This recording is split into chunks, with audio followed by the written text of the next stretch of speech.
चाहत हुई तेरे नाम। अस्सलाम वालेकुम। वालेकुम अस्सलाम। कैसे इंस्पेक्टर साहब? ठीक ठाक।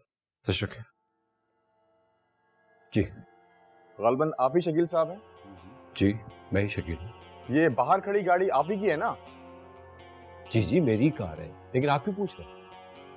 आपकी ये कार हादसे में इन्वॉल्व है और मैं इसी सिलसिले में तफ्तीश करने आया हूँ। ये आप कैसे कह सकते हैं? मेरे पास इसका प्रूफ है और ये तस्वीर सीसीटीवी कैमरे से ली गई है और इसमें आपकी कार का नंबर वाज़े नजर आ रहा है और रजिस्ट्रेशन ऑफिस से कंफर्मेशन करवाने के बाद ही हमें आपका एड्रेस मिला है। बाबा मैंने कुछ नहीं किया, मैंने किसी को नहीं मारा, प्लीज आप मुझे नहीं पकड़े। कोई नहीं पकड़ेगा बेटा आपको, आप परेशान ना हो। इनकी बातों से तो लगता है कि उस वक्त कार में यही मौजूद थी। कार में ये मौजूद थी, इसका मतलब ये नहीं कि कार भी ही चला रही है। देखें शकील साहब, कार आपकी है और कार में उस वक्त आपकी बेटी मौजूद थी और उस कार की टक्कर से एक इंसान की मौत हुई है, इसलिए हमें इन्वेस्टिगेशन तो करना होगी। इन्वेस्टिगेशन तो आप कर रहे हैं, और कुछ पूछना है तो बताएं। इसके लिए हमें इन्हें थाने ले जाना होगा। ये क्या कह रहे हैं आप? ये नहीं हो सकता। ये तो हो गई ना, इसके लिए हमें रमशा को थाने ले जाना होगा। नहीं लेके चले इन्हें, बाकी बात थाने में ही होगी। नहीं। अरे चले, लेके चले इन्हें। इंस्पेक्टर साहब, इंस्पेक्टर साहब मेरी बात तो सुने आप। मेरी बेटी ने कुछ नहीं किया, उसे बचा लें प्लीज। आप परेशान ना हो, फरीद को फोन करें, कहें कि फौरन थाने पहुंच जाए। मैं भी जा रहा हूं और मैं बात करता हूं, आप परेशान ना हो बिल्कुल। मैं आपके साथ चलूं? अच्छा नहीं लगता, मैं जा रहा हूं ना, आप सिर्फ दुआ करें प्लीज। कुछ भी हो शकील साहब, मेरी बेटी को साथ लेकर ही आइएगा। सबाहत में जा तो रहा हूं, बेटी मेरी भी है यार, आप दुआ करें।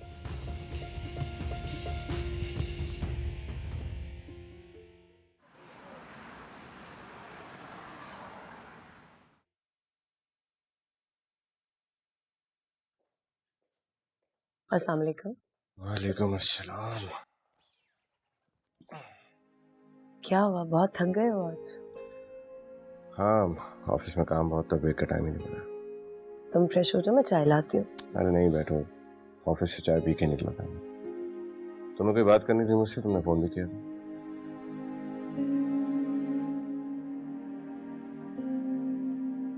हाँ, बात तो करनी थी मुझे तुमसे। क्या बात है? वही बात करनी थी जिसके लिए फोन किया था, लेकिन तुम बहुत बिजी थे, बात ही नहीं हो सकी। जहाँ तक मुझे याद है, मैंने तुम्हारी सारी बात बहुत गौर से सुनी, इसमें ऐसी कोई बात नहीं थी। बात तो थी अर्शद, और जो बात मैं तुम्हें बताना चाहती हूँ उसका तो मुझे भी इल्म नहीं था। तुम्हें पहेलियाँ क्यों बुझवा रही हो? साफ साफ बोलो ना, क्या कहना है?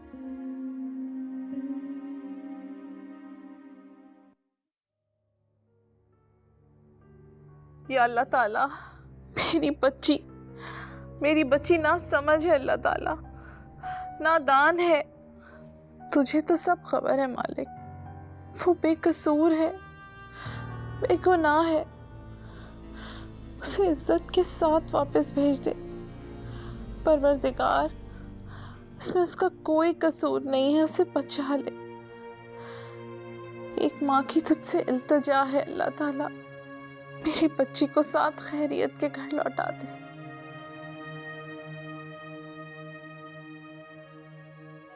आमीन।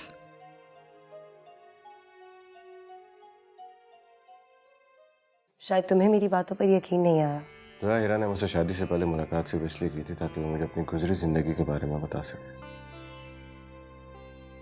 ये भी ऐसी लड़कियों का एक तरीका होता है अपने दूसरे शौहर को धोखा देने का।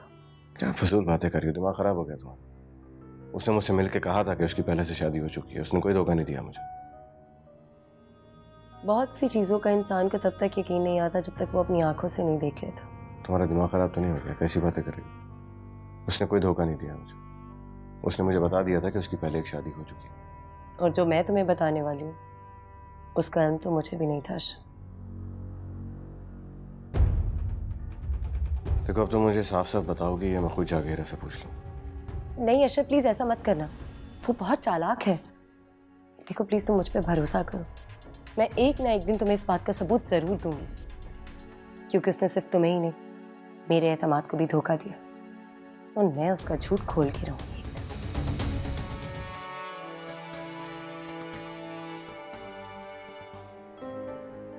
अब ऐसे क्यों देख रहे हो तुम मुझे?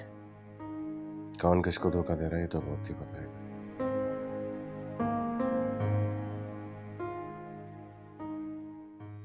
तो तुमने कुछ किया नहीं है तो रो क्यों रही हो? इंस्पेक्टर साहब, ये ठीक है कि गाड़ी मेरी थी, लेकिन उसे ड्राइव कोई और कर रहा था और उस लड़के का नाम है एडी। तो मेरी बेटी तो सिर्फ अपने दोस्तों के साथ मूवी देखने जा रही थी। आप उस लड़के का एड्रेस और फोन नंबर मुझे दें, मैं उसको अभी ट्रेस करवाता हूँ। लाए बेटा रमशा, सर आप लिख दो बेटा एडी का एड्रेस और फोन नंबर। शाबाश।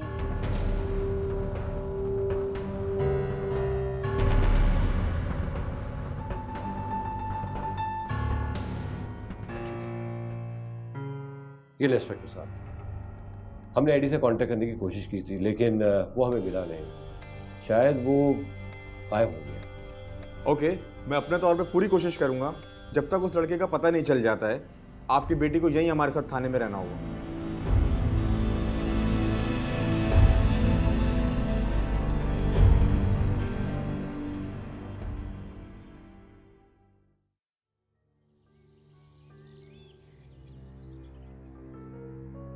देख नवाज, ये बड़े लोग हैं ना, पहले तो अपनी बेटियों को लगाम नहीं देते, उसके बाद बैठकर पछताते। मुझे नहीं लगता कुलसुम कि बेगम साहिबा और साहब जी पछता रहे हों। अरे छोड़ नवाज, मैं इन लोगों के साथ सारा दिन रहती हूँ। पता है तुझे, साहब जी तो रिमशा को कहना सुनना गवारा ही नहीं करते। हाँ कुलसुम, ये तूने बिल्कुल ठीक कहा। अब इन लोगों को थाने जाकर बैठना पड़ेगा। अरे इनकी तरबियत का नतीजा है ये तो। मगर भुगतना तो अब फरीद साहब को ही पड़ रहा है ना। अरे छोड़ नवाज, इन बातों से इन लोगों को कोई फर्क नहीं पड़ता। अभी तू देखना, तीनों वापस आ जाएंगे। मगर इन लोगों को गए हुए तो बहुत देर हो गई है, अभी तक तो ये लोग वापस नहीं आए। हाँ क्या तो तू ठीक रहे, मैं ऐसा करती, मैं बेगम साहब के पास जा रही हूँ और तू अपना काम कर ले, ठीक है? ठीक है, मैं अपना काम कर लेता हूँ। इंस्पेक्टर साहब, ये कैसी बातें कर रहे हैं आप? हम रिस्पेक्टेबल और रिस्पॉन्सिबल सिटीजन्स हैं, कोई अरे गहरे नहीं है। जनाब, ये हमारी मजबूरी है। ठीक है, मैं अभी आपकी मजबूरी खत्म करूँ।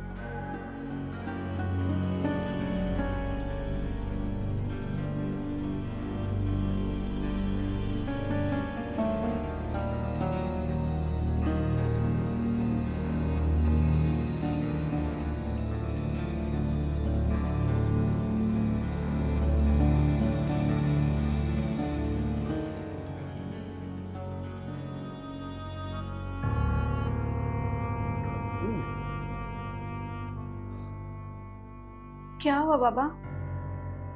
कोई फोन नहीं उठा रहा क्या? बेटा पता नहीं, सारे जानने वाले बिजी है, कोई फोन उठा नहीं रहा और किसी का फोन बंद आ रहा है। मैं फिर बात करता हूँ। इधर उधर कॉल करने के बजाय उस लड़के की तलाश करें, आपके लिए यही बेहतर होगा। उस लड़के को तलाश करना आप लोगों का काम है, हमारा नहीं।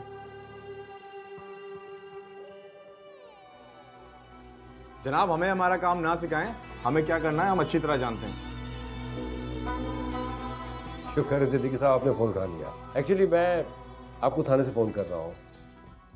वो हुआ यूँ है कि मेरी बेटी का एक्सीडेंट हो गया है।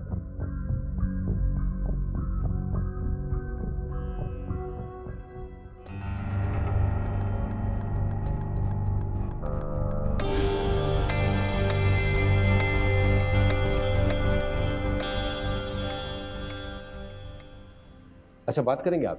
जी जी, ये ले बात करें। अस्सलाम वालेकुम सर। जी सर, सॉरी सर, मुझे नहीं पता था ये लोग आपके साथ हैं। नहीं सर, मैं इन्हें अभी भेज देता हूँ सर। जी सर, बेहतर है सर, मैं ही भेजता हूँ सर। जनाब, आपने पहले क्यों नहीं बताया कि आप DIG साहब को जानते हैं, वरना हम तो आपको बुलवाते ही नहीं। अस्सलाम वालेकुम जज साहब। जी सर, मैं बिल्कुल ठीक हूँ। मैं इस वक्त आपको थाने से कॉल कर रहा हूँ। नहीं, मैं कुछ कहना नहीं चाहता। एक्चुअली मैं अपनी बेटी के साथ घर जाना चाहता हूँ। अच्छा, आपने बात कर ली है, thank you very much sir, thank you.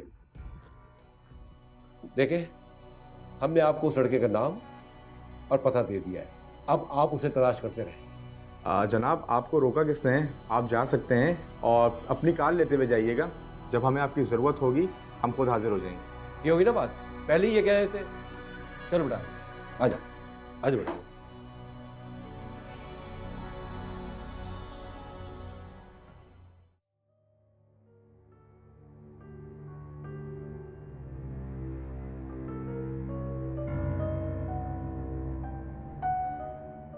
मैं जो बात आपको बताने जा रही हूँ वो बात पहले मुझे भी पता नहीं थी।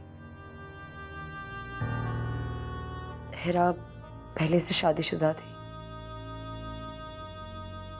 अब आप खुद देखें, हिरा ने इतनी बड़ी बात हमसे छुपाई।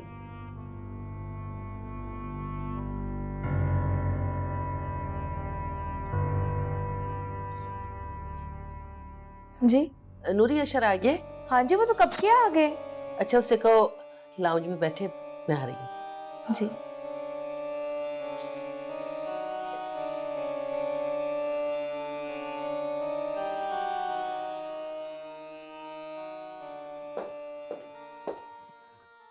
सॉरी मम्मा, अब मैं एडी और बबली के साथ फ्रेंडशिप नहीं रखूंगी।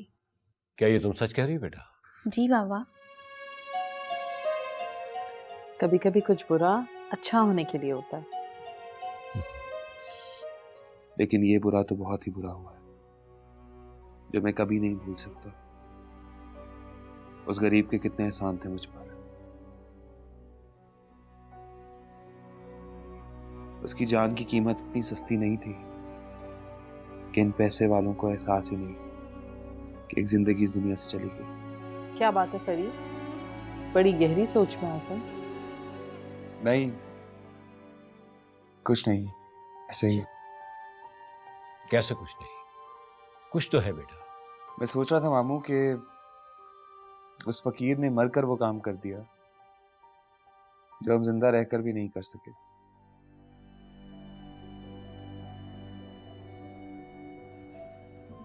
जरूर कोई अच्छा इंसान होगा।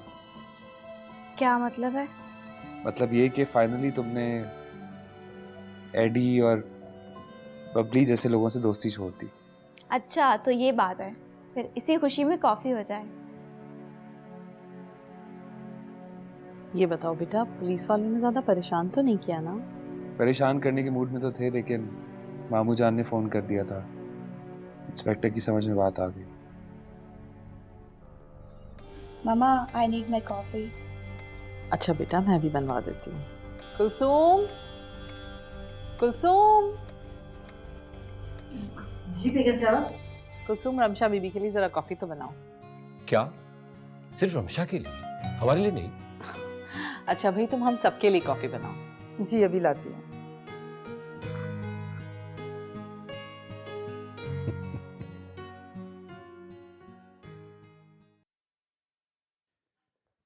आपने बुलाया था?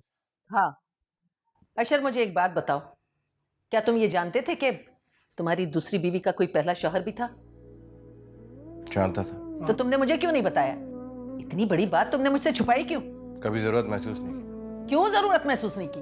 मामा, पहली बात तो ये कि शादी आपने और आपकी पहली बहू ने मिलकर करवाई थी मेरी, तो असूलन ये बात आप लोगों को मुझे बतानी चाहिए थी। और दूसरी बात ये, आपको पोता चाहिए था मिलकर।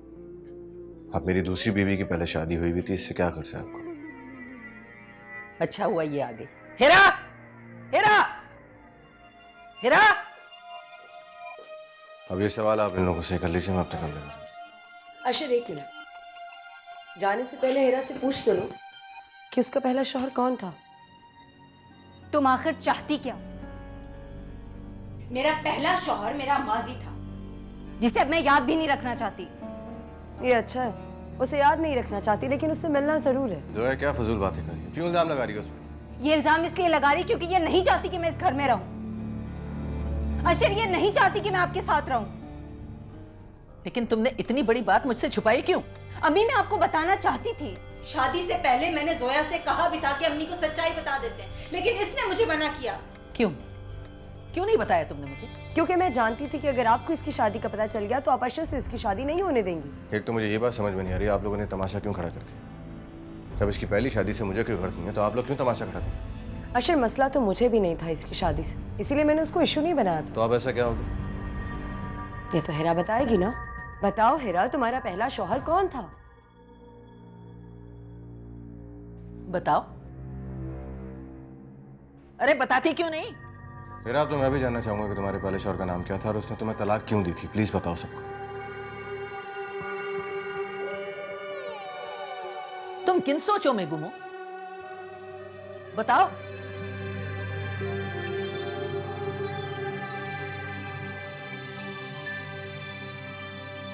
फरीद। फरीद मेरा पहला शौहर था।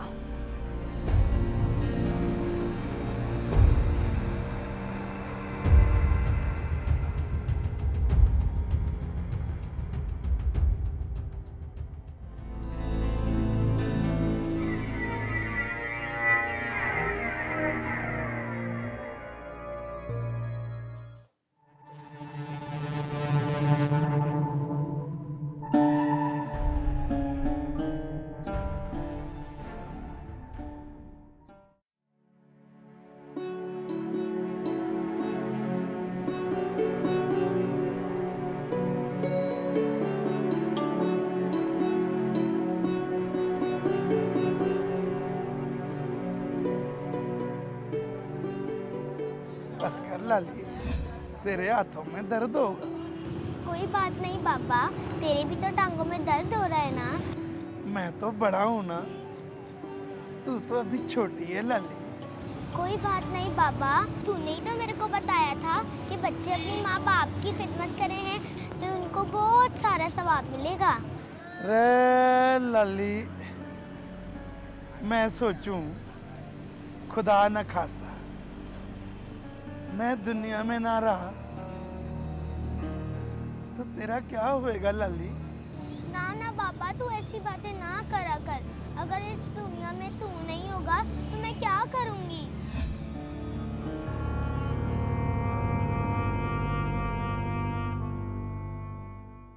चाहत हुई तेरे